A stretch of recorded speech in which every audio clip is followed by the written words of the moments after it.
Hey guys, it's me again. Sorry I haven't been on for the last couple of days.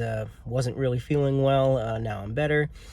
So in the last couple of days, Tuesday and Wednesday, there's been a lot going on both at home and on the international scale. And since I have more interest in what's happening abroad than currently what is happening at home, because it is just a big mess here, I'm going to start international.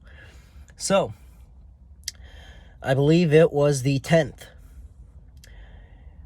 The United States sent thousands of military hardware that was seized by the United States. We seized these weapons from Iran. These weapons and ammunition were supposed to be going over to the Houthi rebels over there in Yemen.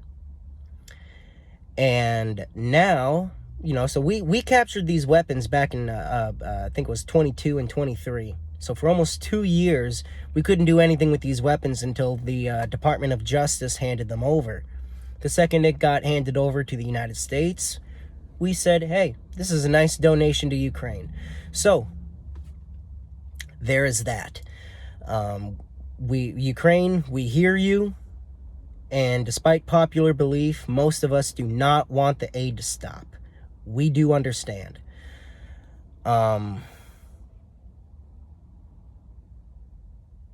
Huge flooding over there in Kazakhstan and Russia. Russia saying, well, we sent warnings, but they were ignored. People thought it was a joke. And you ask a resident from the area that has been affected by the flood, hey, guess what? They're saying, no, there was no warning. So that's more or less what's going on the international scale. Now then, let's go home. Let's come back here, see what's going on over here. Congress still working towards the bill. We have Marjorie Taylor Greene saying this is unacceptable. This is hurting America. No aid. She's trying to oust Speaker of the House Johnson. And you know what? I'm willing to renegotiate. There's anywhere between $60 to $95 billion worth of aid right now. So, Marjorie, let's do a little negotiating. I want to give you my plan right now. And I don't expect you to see this, but this is my plan for that aid package, okay? So, the $65 billion that's supposed to be heading over to Ukraine, that is not negotiable. That is going to go over there whether you like it or not. Now, what I am willing to negotiate about is the remaining $30 billion, which is supposed to be sent to, and I've tried not to talk about this, but hey, sometimes you got to do what you don't want to do. So, the other $30 billion is supposed to be going to Israel. Sorry, Israel, your aid, your weapons deals, that's done. So that $30 billion, what are we going to do with that $30 billion extra dollars? Well, here's what we're going to do. So $10 billion of it will be sent down to the border, upgrading and, making sure that we can try and stem the flow of undocumented immigrants into the country. So now that's $20 billion. Okay, $5 billion of that, that's going to Gaza. That's humanitarian aid for Gaza. And, well, why not Israel? Well, because you know what? The Israelis right now, what they have done with their military, shooting indiscriminately, I can't support that. I can't. I know Hamas is using human shields. They're not fighting in uniform. But that's no reason to take it out on innocent people. So Israel, your stuff is cut off. Gaza, you're getting $5 billion worth of aid.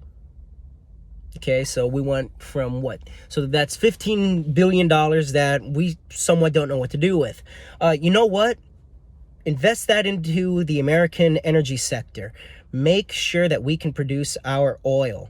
Let's create that surplus. Let's sell some oil. Let's become an exporter of oil again. That will lower international prices as well as domestic prices. And guess what? America can make a little bit of money on the side. That is my plan with that aid package. Unpopular opinion. I am very much aware of it. It's the name of the channel. All of the information that I have found, Reuters, CNN, the BBC, Al Jazeera, Forbes, The Hill, The Guardian, USA Today. Let's get that aid going. And moving back to the political front at home for the final thing, Marjorie Taylor Greene literally said today the Republican Party has not earned re-election. And again, if you want that, I believe that one was on USA Today. So go over there and check it out. And Marjorie, you're right. You are right. Because of the far-right politicians that have aligned with MAGA, yes, the Republican Party does not deserve to get reelected. Now, that being said, because of how the Democrats have handled the country over the last 3.5, 4 years, they don't deserve to be reelected either. You both need to make some changes. And a lot of them. So there you have it. Like, comment, and subscribe. I'll see y'all soon.